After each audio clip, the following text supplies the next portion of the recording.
All right, now we started recording. Welcome to the stream. I made some adjustments to my layout. I got the my webcam window a little bigger. Um, and all right, so I was listening to the track that where we left off, and I was like, we need to probably make some changes. Um, I'm kind of curious to see where this is gonna take us. But aside from everything, I did receive um requests last stream to explain a little bit my TouchOS template and how it integrates with Nuendo. And um let's start with that, and then I'm gonna go into this piece and continuing a little bit working on this piece. And I think that it's been kind of like a long overdue thing to do. I wanted to do it as a first episode and then like post it on YouTube, but since we're here, I might as well go ahead and do it right now. All right, so um, what do I have here? Well, I have two iPads. Well, it's one iPad really, to be extremely geeky about it. It's like one iPad mini and one Samsung Tab A. Um, and the reason why I got the Samsung Tab A, it's because one, it's like less than $200, at least at the time that I bought it, and two, it runs the a new Android OS enough that you can transmit MIDI through Wi-Fi and all that, and it can support like sort of like that kind of connectivity and everything. But also because like it's new, it was newer at the time, and so I decided like I'm gonna get something that it's new enough and whatever. But anyway, so I have two of them, and the reason why I have two of them, it's I'm not a big believer in having of a ton of tabs to scroll through, and I'll show you in a second what I mean. I still have tabs, but I find it extremely annoying to and actually counterproductive altogether to have a lot of tabs with a lot of different functionality. I'd rather have less amount of tabs on the template and more iPads. That way I can actually do two things at once if I have to. And I'll show you the layout, and you'll understand in a second what is going on with that exactly. So let's go into the OSC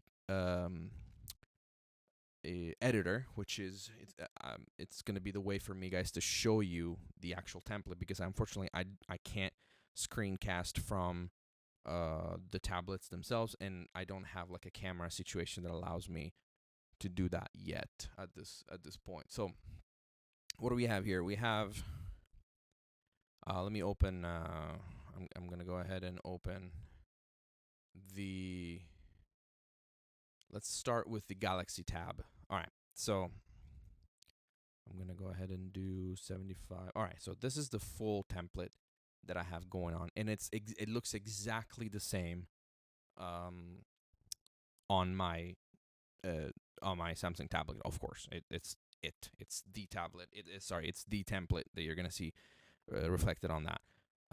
So we have a few tabs, like you said. I have project functions. I have track visibility, which it's actually not integrated yet. The only things from this tab that are integrated are the show tracks with data and the view all. Those are the only two functions that I have managed to integrate at this point in time. Then I have the XY pads, which have vibrato and dynamics, which are CC1 on the X axis and CC2 on the Y axis. And for the same token, expression and dynamics, which are CC1 and CC11. Okay, so in case I need to do any XY pad controller, I can go in there and I have my XY pad situation going on. And then the last tab is actually a work in progress. I'm building a mixer, and I'm still figuring out how to do that. But it's out of, this is out of commission right now. This is like work in process stuff. The things that I use the most from this tablet are the functions, the project function, and sometimes the track visibility with these two little button here, the show tracks with data and view all. Let's focus on the project function. So the vast majority of this buttons that I created, which you go ahead and, you right click on the editor and you do push button, toggle button, you have a bunch of different options. I'm not going to go through what you can do in TouchOS. I'm rather going to go through, and I got to figure out this mic. It's so noisy. I'm so sorry, guys. Let me know how you can hear me in chat, if you can hear me okay, because I really don't want to breathe into the mic. So I'm going to show you how I set up this specific one and what are the functions and why. So let's get going. On this tablet, the things I have on this tablet and the rationale for this tablet this controller specifically, are to be able to do macros and shortcut really quickly. So for instance, if I were to press editor right here, what I would see is nothing. Depending on, actually I had this selected, but if I didn't have anything selected, this would take me to the editor of the nearest track. So this opens the editor window, and I can open and close it by tapping again. So if I select a track specifically, it opens that. If I select this WAV file, it opens the WAV file. So it's a quick, fast way to get to the editor file instead of having to double click on it. And the reason why it's faster is because double clicking I found sometimes to be clunky. You can accidentally like double click right here, or double click right here, or like double click like somewhere, and it just like it messes up with your stuff. So instead of instead of doing all of that, I'm just eliminating every margin of error by just setting up a button. It does that for me. Okay. So, and this saves me about 7/4 of a milliseconds. So this is not really one of those shortcuts that it's there to save time necessarily, but it's to be precise in the way you work. It's more like about precision than it is about saving time. We're gonna get to the things that save time in a second. So there we go. We have an example right here. So the other two buttons right here, show and hide lanes and show used lanes, are exactly a time saver, because so say that I am going into Albion 1, all right? So this track right here, I'm going to solo it so we can hear it.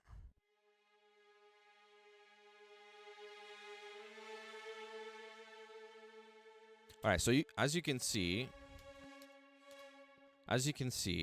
we have some CC changes here. We have some MIDI controlling dynamic in this specific case. We have CC1. But what if I want to see all the lanes that are being controlled at this point? If I want to see all the lanes, I'm going to click show and hide, show used lanes, all right? If I do show used lanes, it's going to show me all the lanes that are playing at the same time. Now, I was lucky in this instance because it got some aftertouch being triggered, and I don't want it. I'm going to remove it. And at that point, it's only going to show me the two that are active, which is CC1 and the velocity, which is the input of the keyboard. Now, why is this a time saver? Because in order for me to do that, say that I actually want to, I don't have anything. If I was, let me get rid of this cable real fast because it's bugging me. If I were to recall that manually, I would have to go right here, click, show used controller, click. So it's 2 clicks. And it's, especially when you work at high resolution on a monitor, it's like, oh, I'm clicking, oh, what am I doing? Oh, no. Like random clicks. Like I'm very clunky with a mouse, and so like it really pisses me off. So if I have to do that, I'd rather go and do show use lanes. Bum. And I can do that, and it shows me everything that it's been inputted and recorded into and printed into the DAW. So that's time saver. The other time saver is show and hide lanes, which is this guy right here. Show and hide lanes. What does that do? Well, simple. It hides the used lanes and shows the used lanes. Why is it time saver? Because I have to go in here, and then I have to click show hide control lanes, and then show hide control lanes. So it saves 10 milliseconds instead of a quarter of a millisecond, but it is still a time saver. Like, I'm doing it all in one click. And I can undo it all in one click without having to menu dive, basically. So what else? Undo and redo. Do I even have to explain that? Undo and redo, it's basically Control Z and Control Shift Z. On Windows and on Mac, it would be Command Z and Command Shift Z, which are basically the shortcuts on your keyboard to undo and redo a certain thing. So, and don't worry, I'm going to go into the editor and show you how I set them up. Set locator to a cursor. Set locator to a cursor is very, very useful because say that I am in the middle of a project, like in this case, and say that I'm only interested in this part right here. And I don't want to, like, every time I go like back to, you know, the beginning of the piece, I don't want to go all the way back to the beginning of the piece, or I don't want to do this every single time, or, you know, click on the timeline to figure out where I am. I want a stable point where I can go back to easily and listen from that spot on. So what you would do is in normal Cubase or Nuendo, you would click on the measure that you want and then go Control 1 and then Control 2. And so what you've done here is you've moved. What did I do? Something happened. I don't know what is going on here. You've moved essentially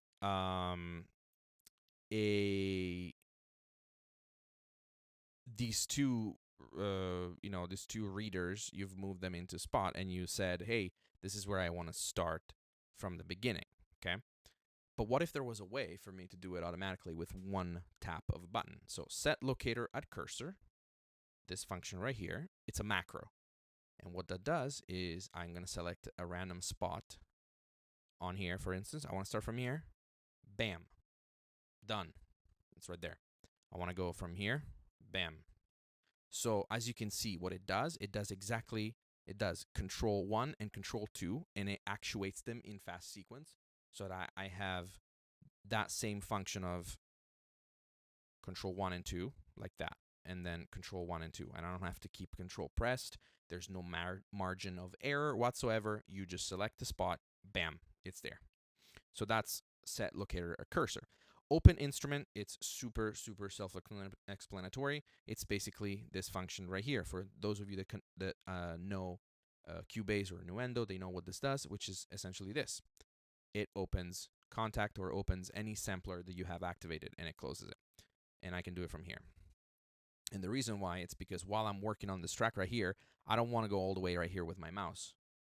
You know, I'm focusing on that spot, and so I just press the button and I have it. Okay?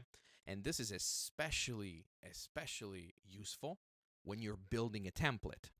For instance, let me show you. If I were to, let's see, I duplicate a track, just to open a new track, open the instrument, bam, bam, bam, close it. Done. You've got yourself a new instrument. So when you're building a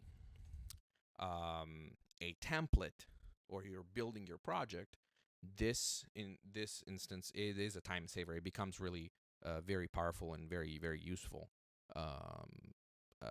most of the times. What do we have after that? So that's the open instrument button that I was talking about. Disable and enable tracks.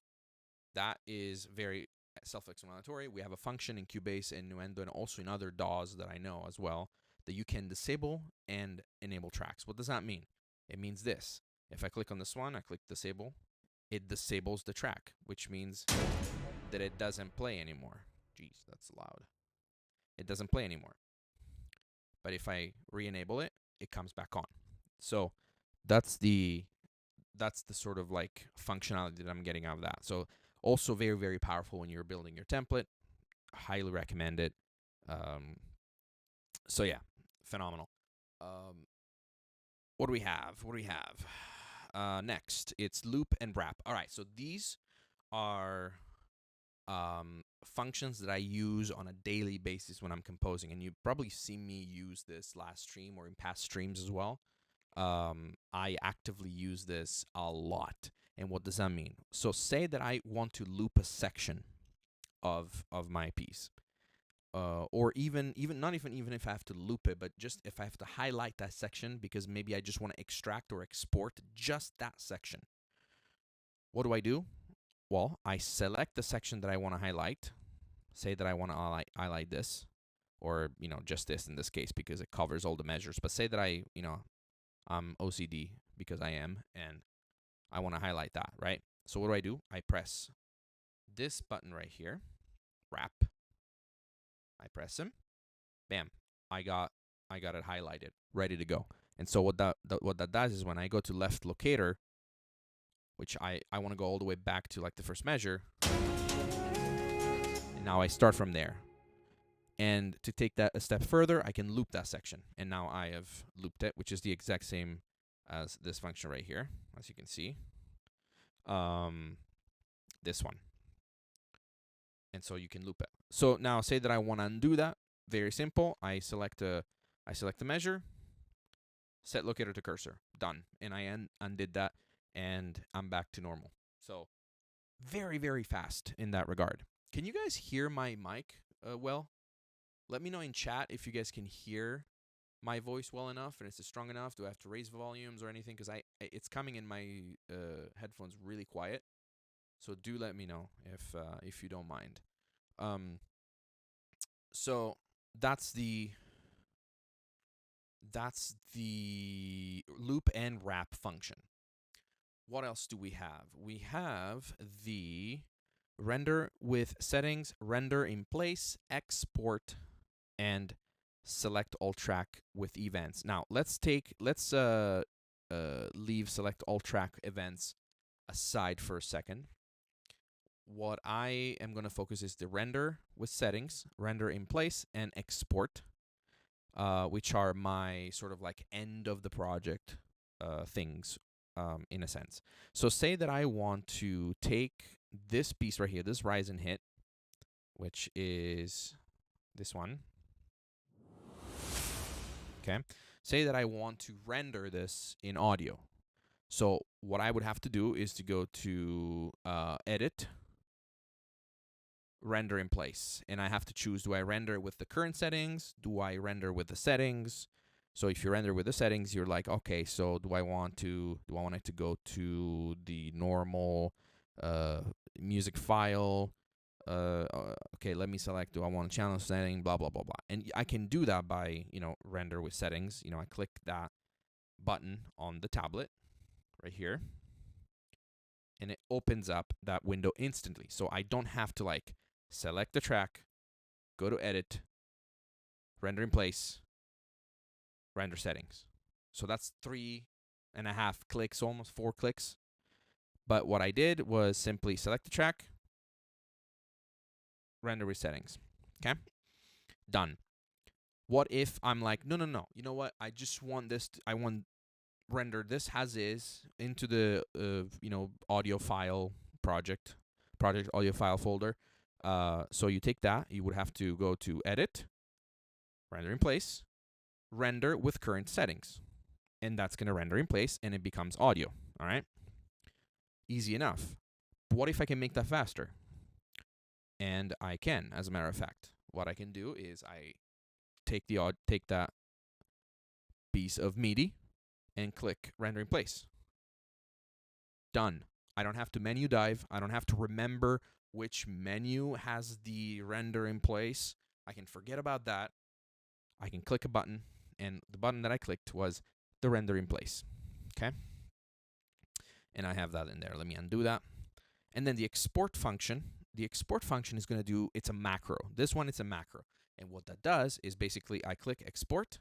It's going to automatically select the whole entire project for the beginning of the MIDI to the end of the MIDI, and it's going to include a tail, and it's going to give me the classic export to audio mixdown window in Cubase, and that is phenomenal. How do I undo that? Select the track, select the measure, set locator, done. No qualms, no problems. Now select all track events.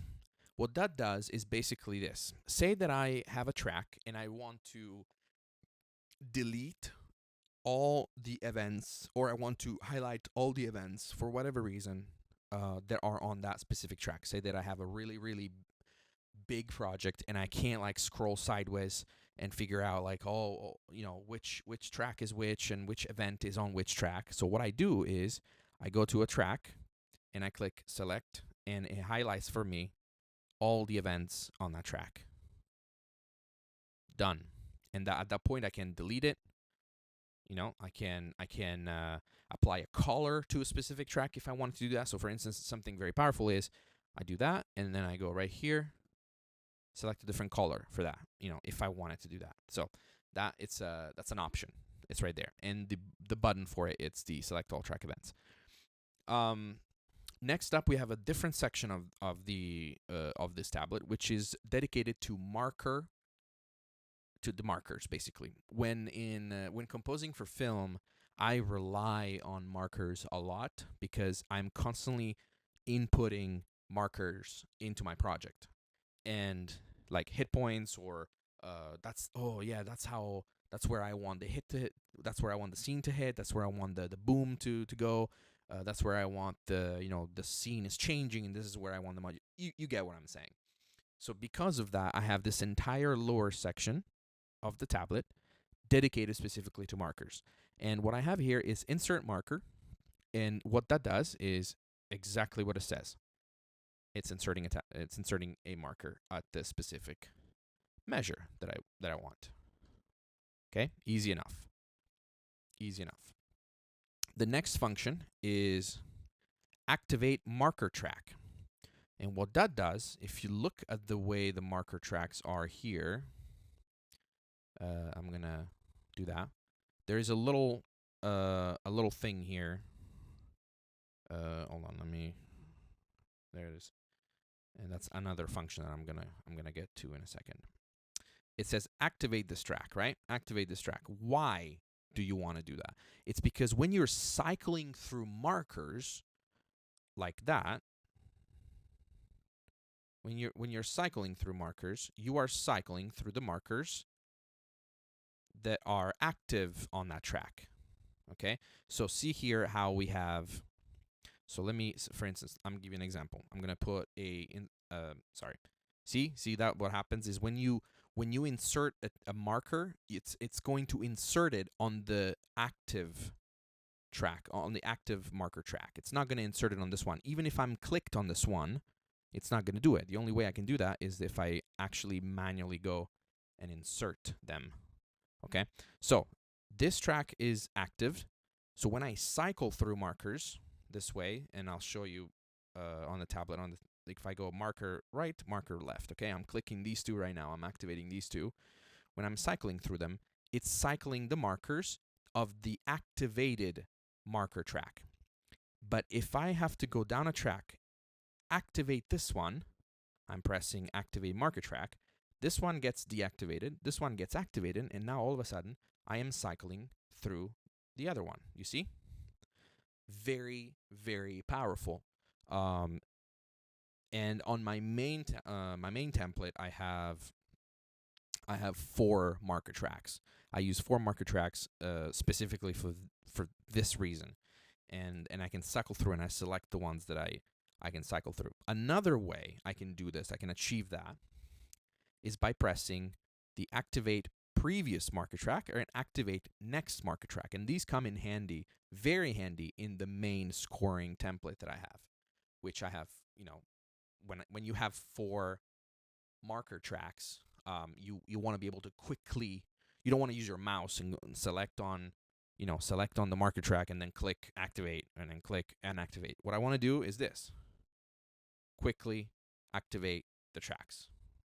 super fast, and that allows me to then, bam, I just drop down a marker on the activated on the track that I want to activate.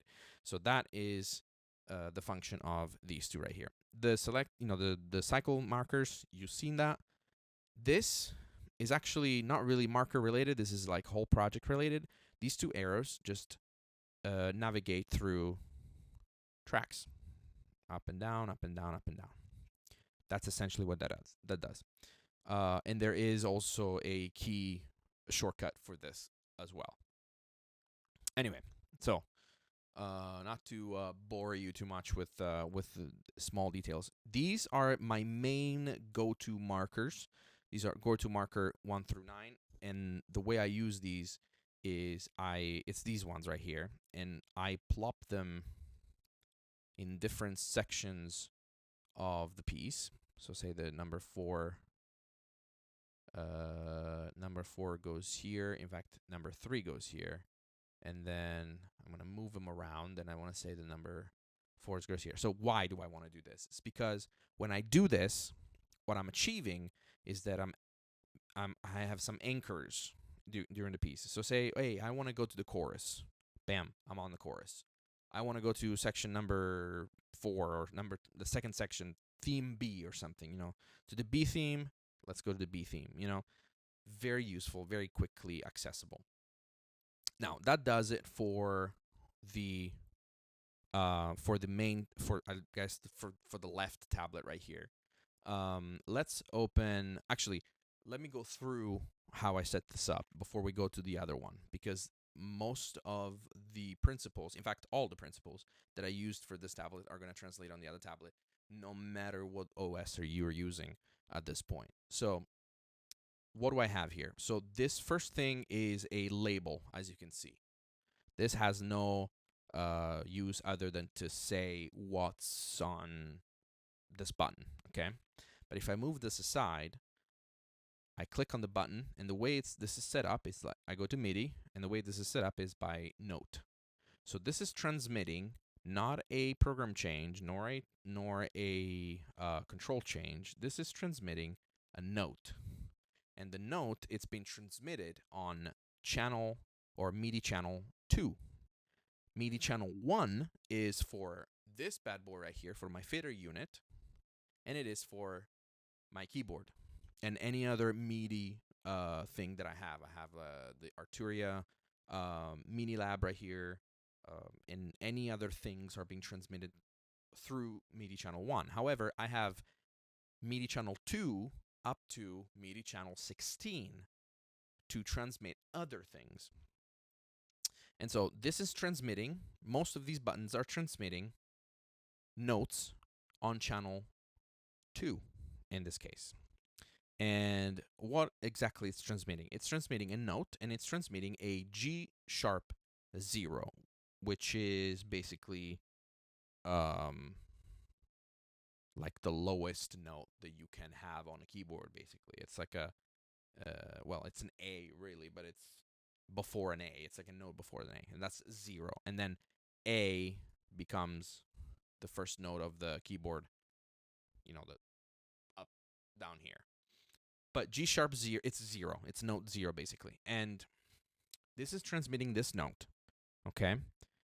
Now, let's look at the most important thing, which is how is Cubase or Nuendo taking this information? And by the way, this is G sharp 0, which is number 32 in this case. D0, which is number 26, and you have like numbers here, and they're all transmitting on that in that regard. So these are notes that are being transmitted, okay? Let's go and see in the studio setup here how these things are being read. So I have a list of things right here, as you can see, and I have the entirety of my two all the functions that I have on both of the tablets are being handled by this single window right here. So as you can see, view all, which is basically this guy right here. Hello, view all. Okay. It's transmitting on MIDI channel 2, address 8, of course, max 127, and this is set to receive and transmit for specific reasons or no reason at all. It really depends on what do you want this to receive and transmit is when you have faders, and I'll show you in a second, especially with the volume and pan information that I have on the other tablet. But basically what we have here is this is taking view all, it's taking note 8, okay, from that page, and it's transmitting on note 2. So what do I have here? The view all, this is going to activate a command. It's going to, and that command will be channel and track visibility. And within the channel track and channel visibility, you have this list of things: agents, show all channels, and tracks. And with flags, if you let that do its own thing. So what that is basically whenever I say show tracks with data, which is going to reduce it down to like all the tracks that have data in this case, if I click on channel view all, it's going to do that. Okay, so that's the way you have to set up your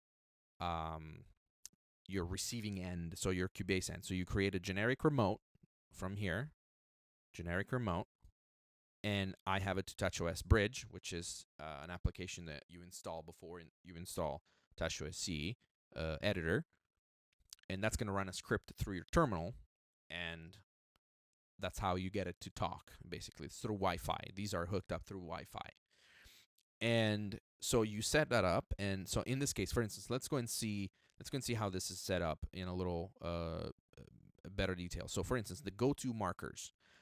I have the go-to marker 1, which is the one that I showed you down here. The go-to marker 1, and I'll show you actually this one. So it tells me that it is on MIDI channel 2, which sounds about right, and it's address 10. This should match perfectly this. And it is. Channel 2, note, transmitting A sharp -2, which is number 10. Okay? And by the way, when I said that this was the lowest, it's false. It's not the lowest. You can go way lower than that. It's 0, so that means that it's like the middle of the keyboard. That was my mistake. So this is A sharp -2, which is basically the second lowest note that you can have on the keyboard, because the lowest note on the keyboard is A, and that's 0 actually. So my bad. I messed up there. So it translates, so that works. And that goes for basically every single thing. So what you need to do is when you create a button, push button, okay? In this case, you click in it, you go to MIDI, you go to value, you activate the value, and you say note. Okay, I want this button, this red button here, I want to activate a note with it. Which note do you want to activate? Well, you go and select your note, and I wish TouchOS editor developed a way so I can actually, there's like a drop-down menu that I can select the note, because that would be a lot faster. So in this way, I can't do that. I have to like go like this until I reach the note that I want. Now I'm on the note that I want. This is 58, okay? And 58, and I save that, all right? And then I'm gonna have to like sync it, and I'll show you that in a second. So this is transmitting 58 at the moment. So what I want to do is I want to go up here. I want to add a new command, and it's added it right here. And I say, I don't know, which command should we do? Maybe play. I don't know. Very, very stupid. I think I already have one that says play somewhere, but we could do that. Where I have, yes, play, there it is. Which one is, which, I just want to show you that how it works. So play is command, transport, start, and stop. Okay, so say that that's play. It's transmitting 58, okay? Remember, we're talking about this guy right here, which is transmitting note 58, right? We're going to set this up at 58. We're going to go down here and we're going to specify what that specific string right here it's going to activate. So this is going to activate a command. It's going to activate a transport, and it's going to activate start and stop. Okay? Apply. Now, what I want to do is I want to go into the editor. I want to sync with my editor. I'm going to go into the app here, and I go to layout. I download from editor. Yes, blah, blah, blah. Go back to the template. And now I have a red dot right in the middle there. Stop syncing. I have this red dot right here onto my template. And what happens if I press it? Nothing happens if I press it. That's weird. Hello, darkness, my old friend. What did I mess up here? It's funny how... Oh, that's what I messed up. See? It's transmitting on channel 2. Now it's going to go. So if I save it now and I sync it, see? Because it's not reading MIDI channel 1, it's reading MIDI channel 2. Let me sync it again. I'm going to go in here. Sorry, that was a derp. Massive derp on my end. All right, so now we are ready, and if I press it now, it should go, and it goes. So we successfully set that up. So I'm gonna go and remove this because I don't need this because I already have it on the other tablet. So I hope that makes sense how to set up these buttons and things like that. And there's other ways to set up. And so if you guys have any specific things that you want to ask me how to set up, feel free to, for the YouTube people, feel free to leave it down in the comment section or leave it in chat, what specific things you want to be set up. And so basically that's how this functions, basically. So if we are to open the iPad template, this is what we are greeted with. We are greeted with this sets of tabs right here. And I have 3 tabs running on the iPad right here. The first one, I can access Mix Console 1, 2, and 3, which is very, very handy for the big template that I have. So Mix Console number 1, number 2, number 3. Why do you want 3 mix consoles? Actually, Nuendo allows you to do 4, and I just only ever used 3. So the first mix console is for the tracks, mixing the tracks. The second mix console, it's usually for, and it's not like this. It's not integrated right here on this template. It is integrated on the bigger, music to picture template. But the mix console number 2, it's dedicated to my group channels and group tracks. And so I mix the various groups, and groups can be the strings. In this case, I have like first chairs, which are like all the solo instruments, all the solo strings, first violin, second violins, violas, cellos, and contrabasses, reeds and flutes. I have all set up that way. So for instance, like in the cinematic percussion, I have rims and tips. I have sticks and brushes, high perks, MIDI perks, low perks, deep perks, and hybrid perks. So those are the sort of like group tracks. And then I stem them out that way. So those are reflecting my stems, basically. And so I can access that at that point, and I can access console number 3 from that same from these same things. Retrospective recording, which is one of the most amazing features in Cubase and Nuendo. I know Studio One has implemented that as well. So what happens here? Say that I am on a piano, all right? It's beautiful, by the way. So I'm having like a little bit of an inspiration.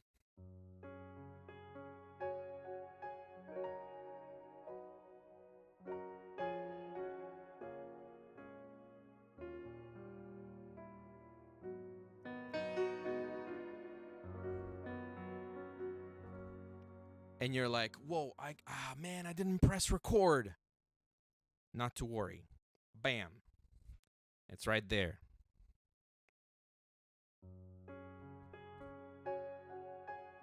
So retrospective recording basically has a buffer amount of time into your DAW, and it saves any MIDI input that you input in a. Actually, I don't know exactly how it works, but basically, it takes what you just played and it prints it back into the project because it remembers the MIDI inputs that has received, and it even remembers the MIDI CCs that it receives, and it's pretty insane. Like, if I were actually, I never tested this. Let's test it right now. If I were to do this,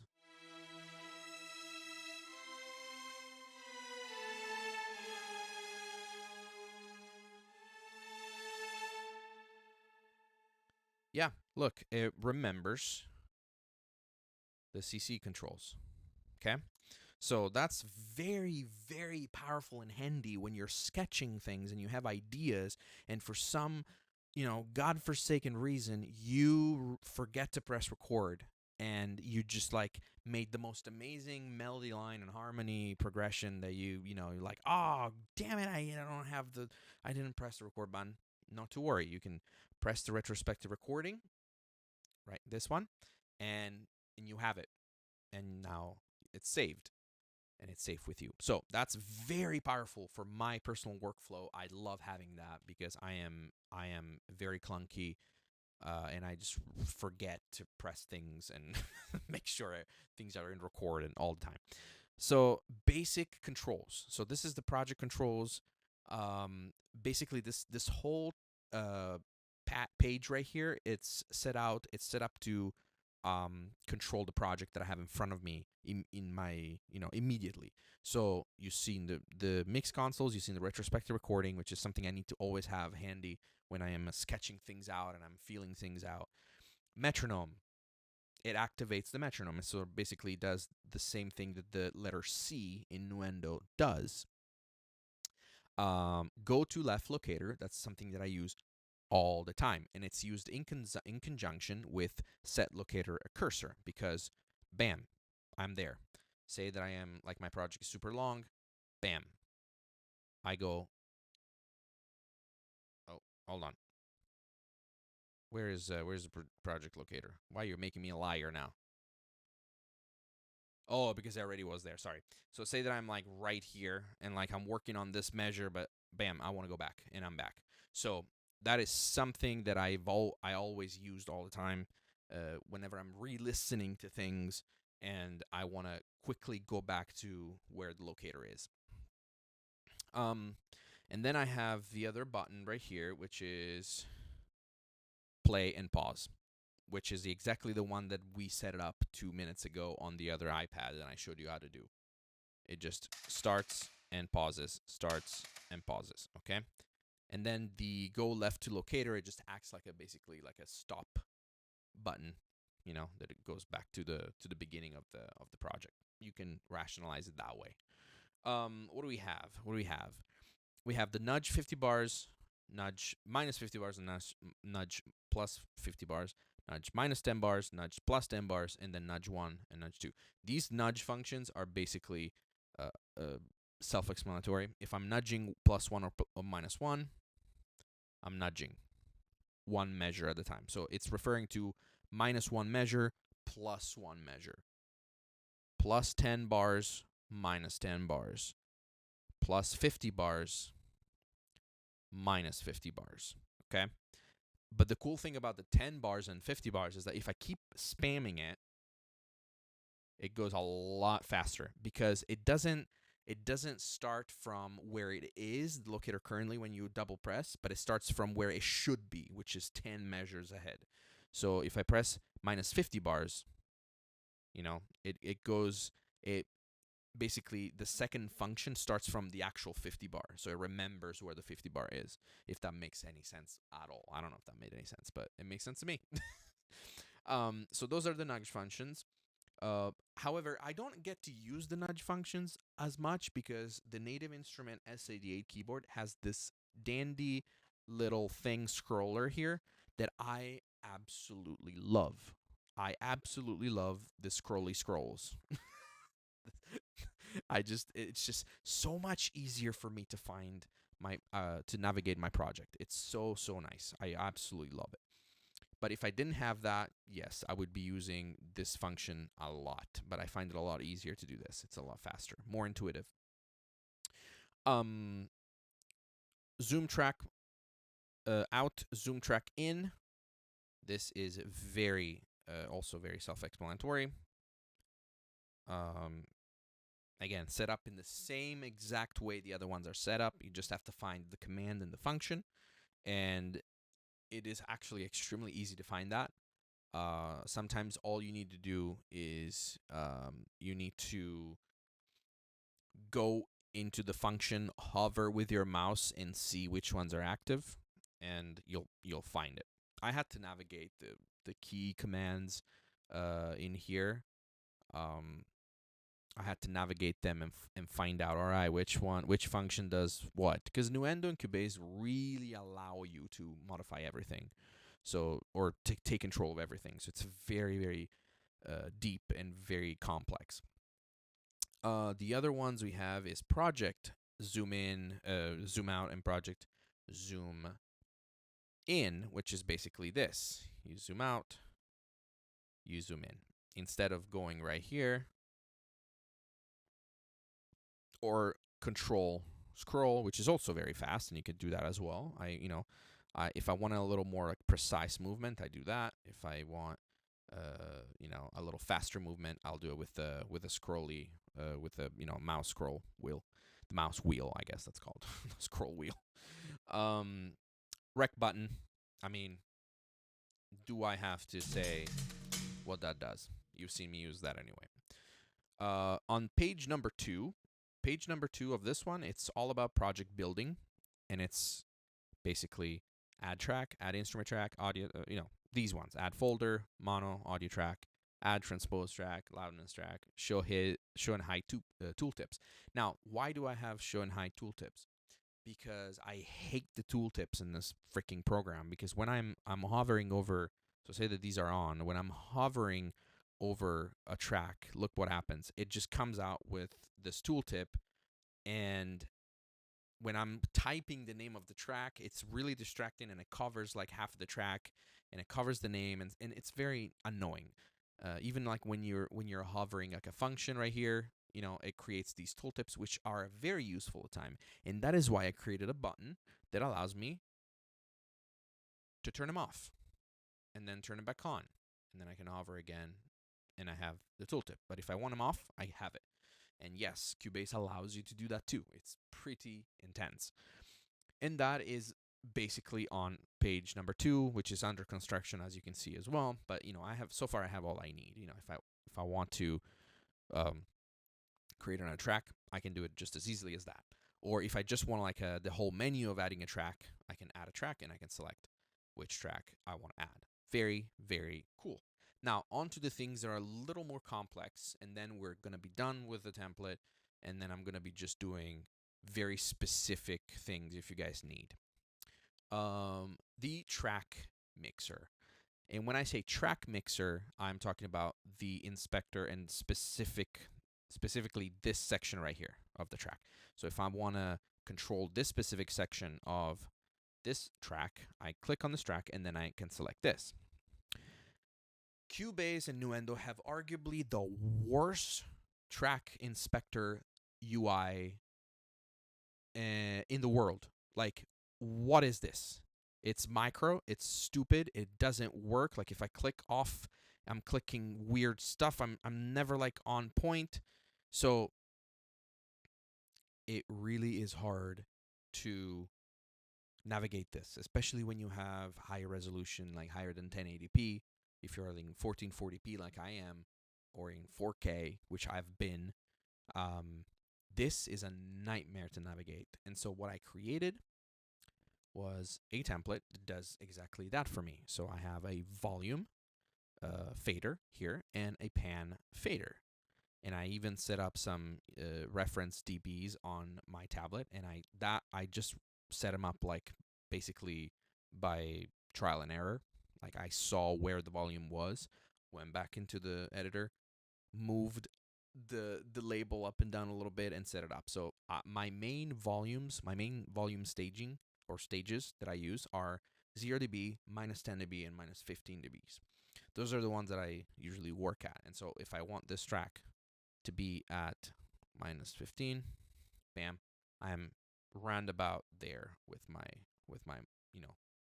my volume staging. So I'll set it back up to where it was, which was, I think, 9 or something. So that allows me to quickly work that out. How did I set that up? Very easy, actually.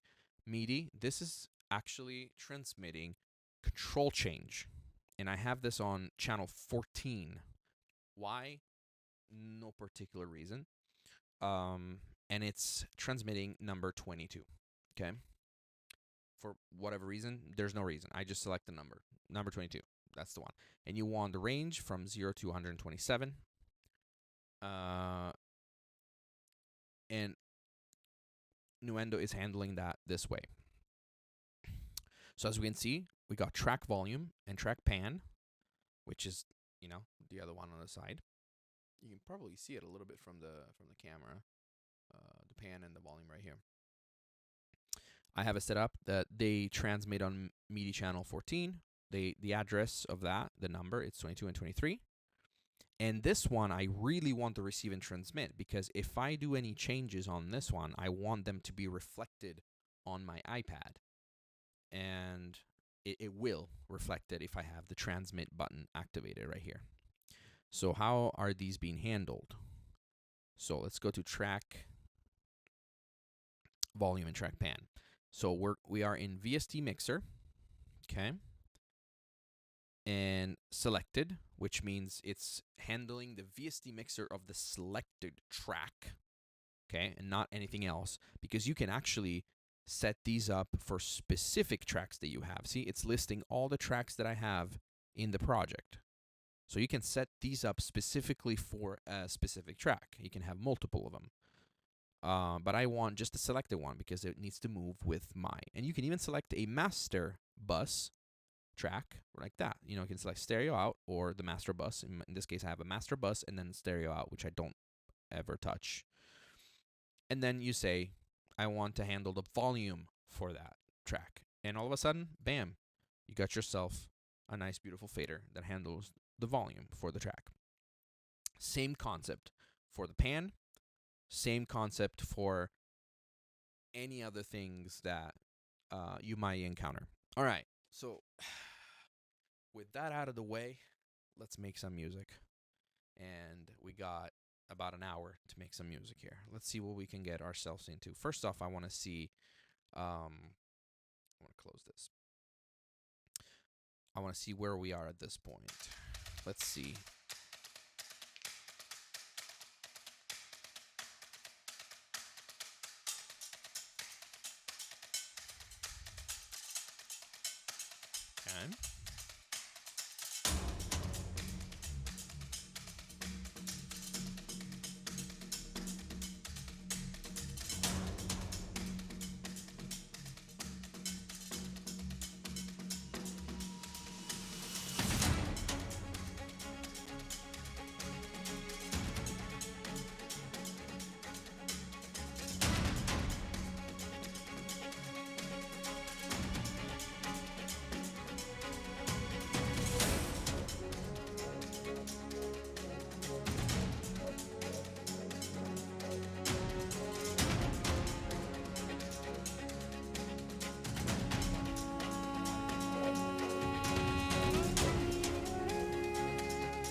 Okay. Okay, so we got some harmonic and melodic elements here. What I want to do on this next part is I actually want to drop all the harmony and I just want to focus on like dun dun dun dun dun dun dun dun dun dun dun dun. So I might just be tempted to copy that.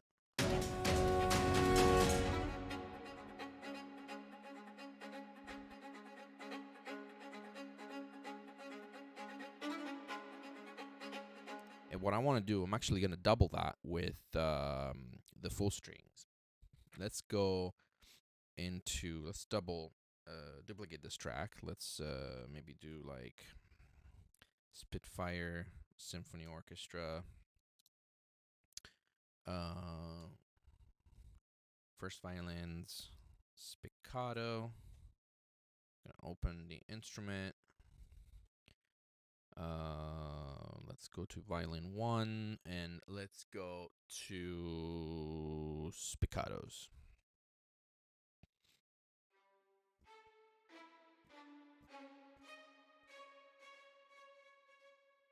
And I'm gonna do a quick mix here.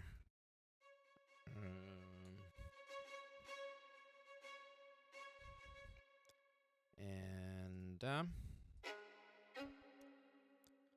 add that right there, and then I'm gonna take this up an octave.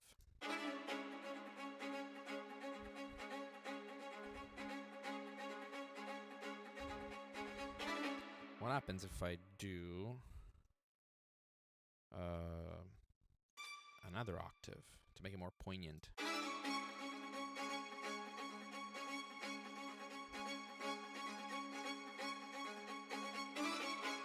I mean, it kind of works. Duplicate that. We're going to do still the spiccatos, but this time it's the second violins. And the second violins are going to do an octave below the first violins in this case. Let's go second violins. We're going to do spiccato. I'm almost blind. Almost. Not entirely. And then I'm going to literally drop that down like that. An octave.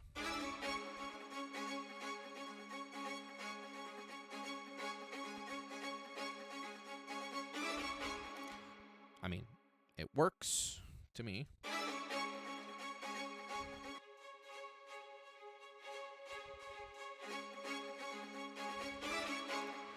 It's nice effect, sort of. I might change that at some point. I don't know. I'm rolling with it at this point. Duplicate that, and it's time for the violas, which we're going to have the Amati viola here lead us in the same pattern. Spiccato. There it is. Paste that. Just a volume. And we're going to have the Amati viola pattern down here.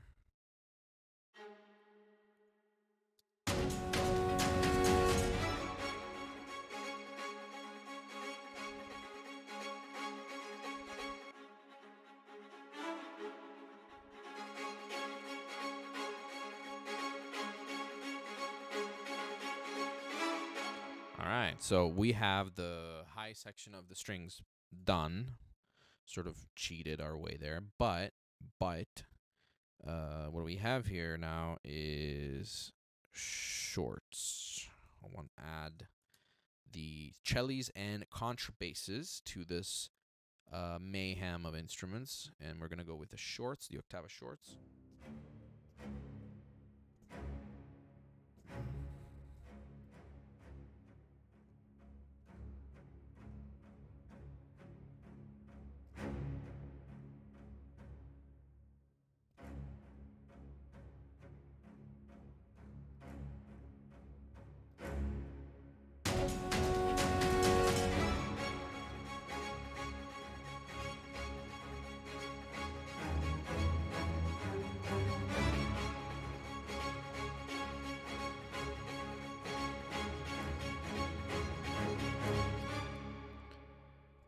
That could work.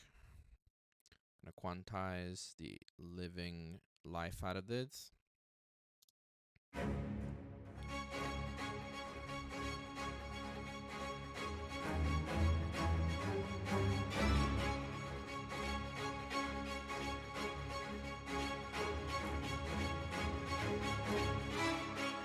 So do I have a frequency thingy thing right here.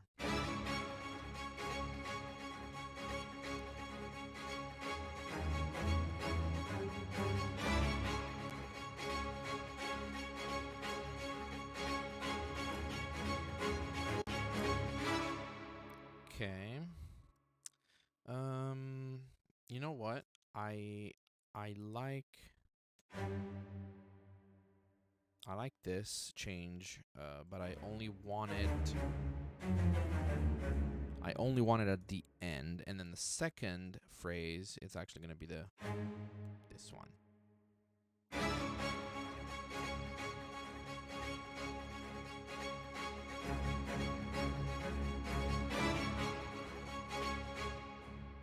Well, actually, I didn't. Yeah, there we go.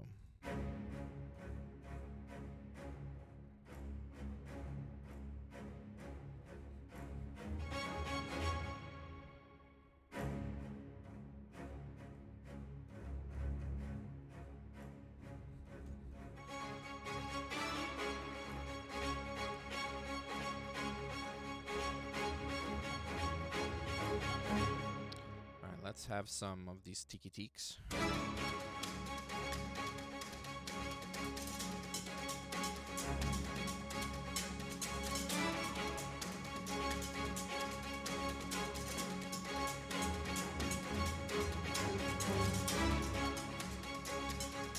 So,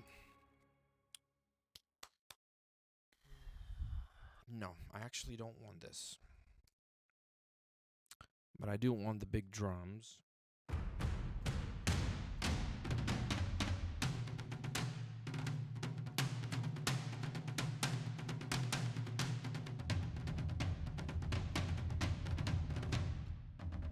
So I'm going to take some frequencies out here.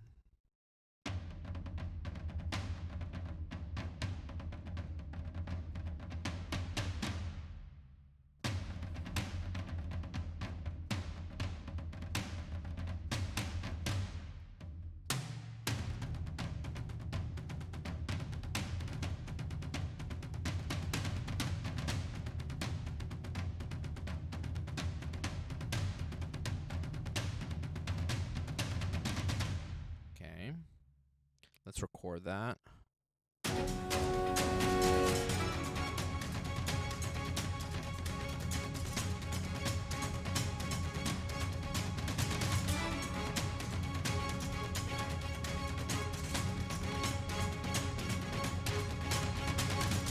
It's very crowded, but for now, it'll do.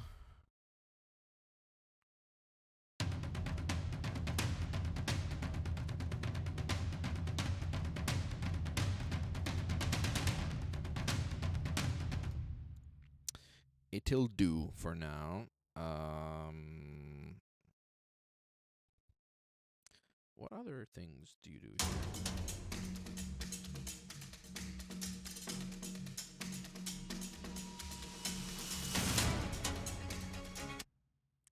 So,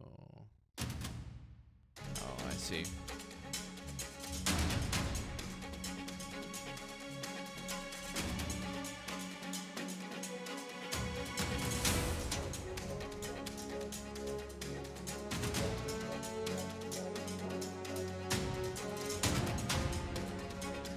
I really don't like that wow thing. Really don't.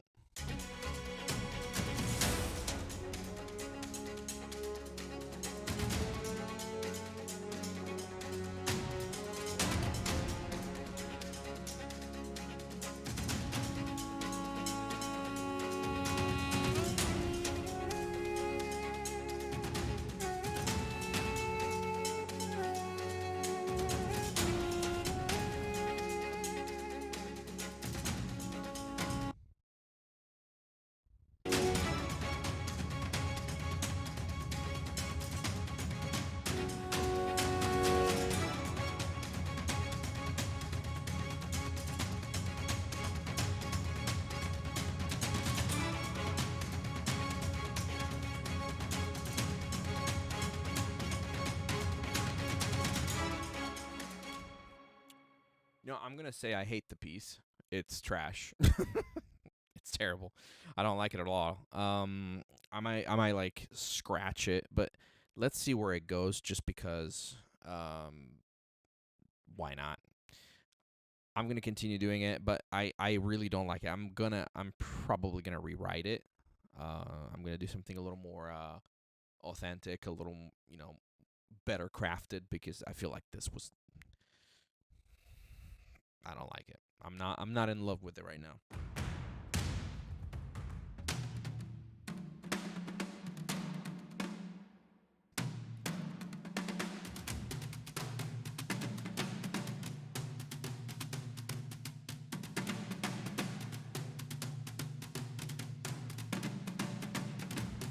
Okay.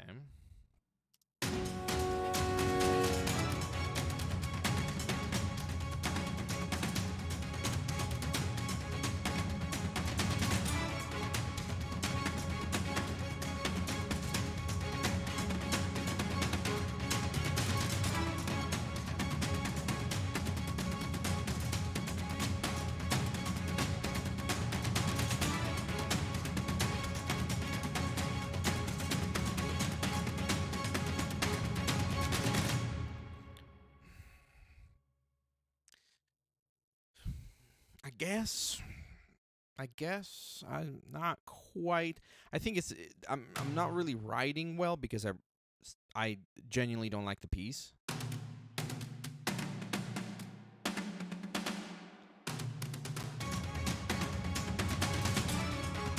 Maybe now I'm gonna write a better section here with these toms.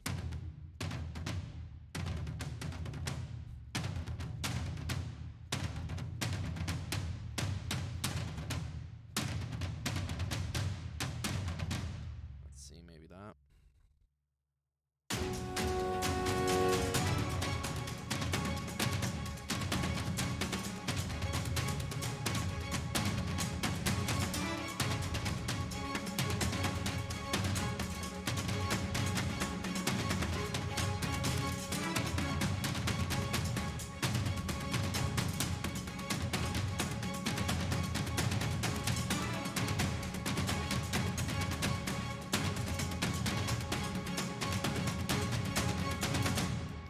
That actually sounds decent.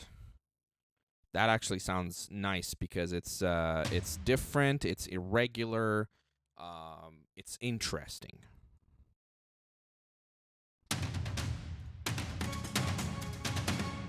Freaking string pattern that is just not really pulling its weight at this point. It really isn't.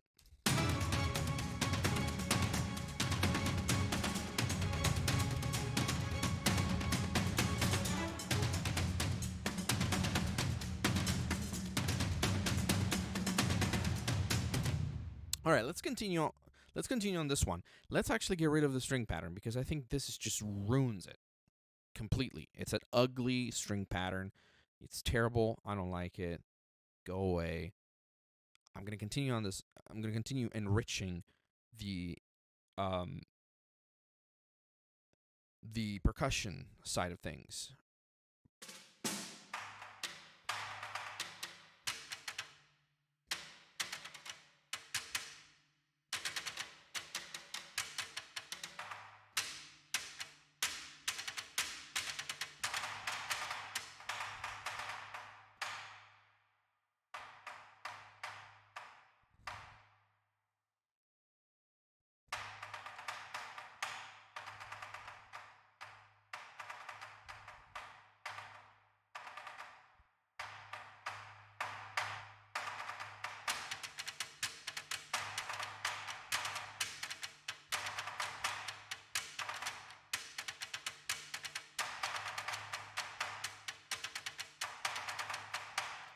That's interesting. That's a lot more interesting. That's going to bring even more randomness to the piece.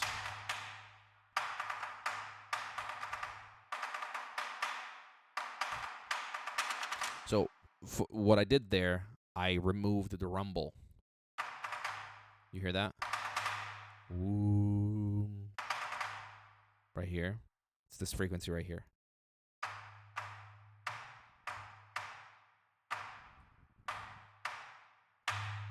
You hear that? So I basically remove that out of the equation. Go away. So now it's a lot cleaner, a lot less smutty. That's mixing 101 for you.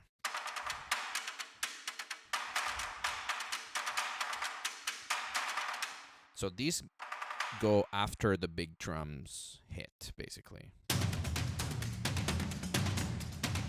So after the big guys hit, the rims go, because these are Taiko rims, or just in general, just Tom's rims. And they usually, if you're playing the skin, you're not going to play the rim at the same time of the skin. So if you're playing the skin, because you need to change position. So that's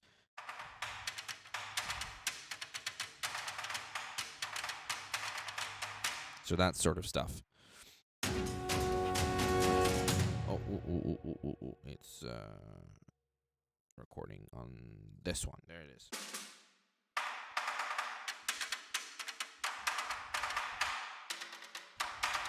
Which one is this? Oh, I see. Okay, beautiful. All right, let's go with these.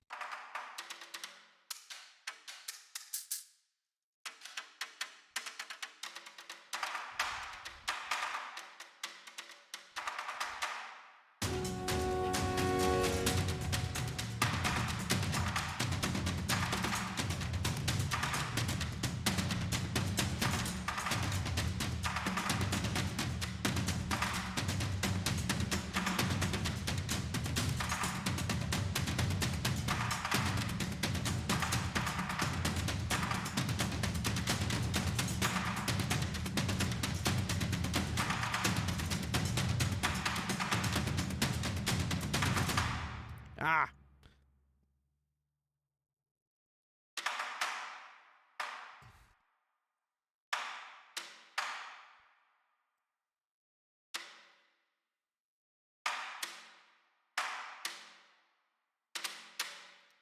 Let's do it like that, just because we're cool. There's no place to be there. So, let's hear.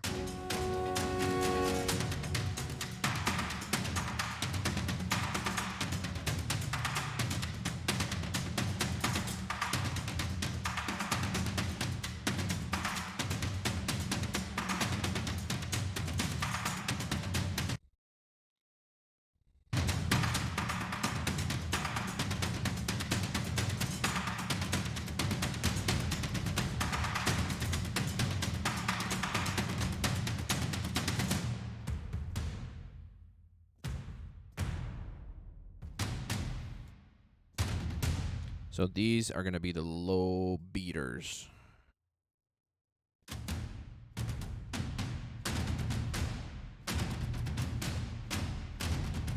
Okay, these are going to be like few and far between.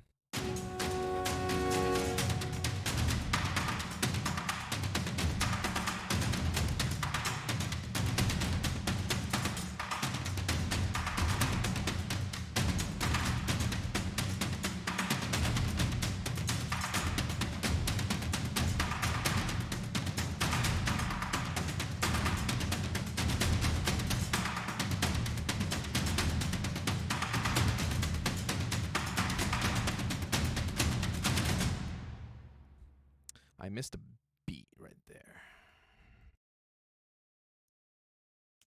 And if I really was serious about this piece, I would not be quantizing this entire thing. Like, I am quantizing this, but percussions rarely need to be hard quantized the way I am doing it. I don't prefer hard quantizing percussions because they lose the human element.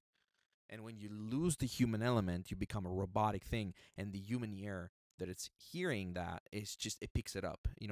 This doesn't sound like a group of actually real percussionists, because there's no human error in this.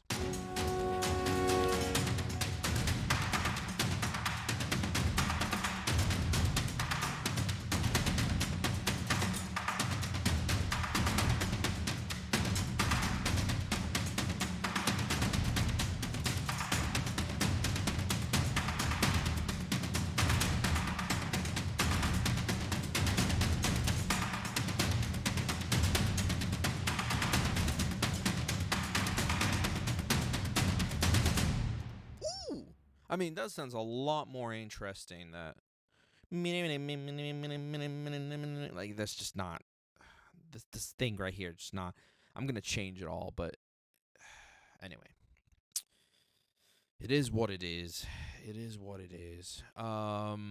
Anyway, guys, I'm gonna shut down the stream right here. We're gonna continue this piece. Don't worry about it, but things need to sort of like take a different turn with this piece because this section right here, it just I don't know. There's something about this that it's not definitely not my best work for sure, but anyway, I'm just gonna change it the way I think it should be because this isn't taking inspiration from like a still picture. So I mean, um I do like this section right here. I do like the percussive element of this library more than the melodic and harmonic element. I think I like that a lot. I like this to be a more percussive centered sort of piece. Anyway, guys, thanks for being on the stream as always. I'm going to be putting this on YouTube so you guys can look at it on YouTube. I'm sorry for the beginning of this video which was, very slow. I was talking about my template, but I've been requested it and I kind of wanted to cover it too as a little bit, just to give, just to showcase like why I keep punching things on these screens. And anyway, so any questions about the tablets, how to set them up, if you need further help, don't hesitate to comment on the comment section, and I will get back to you, as soon as I can, and I'll help you, set them up for yourself if you need any help with that. Anyway, with that being said, guys, we'll see you to the next stream. I don't know when that's gonna be live. But yeah, we'll catch you later, guys. Bye.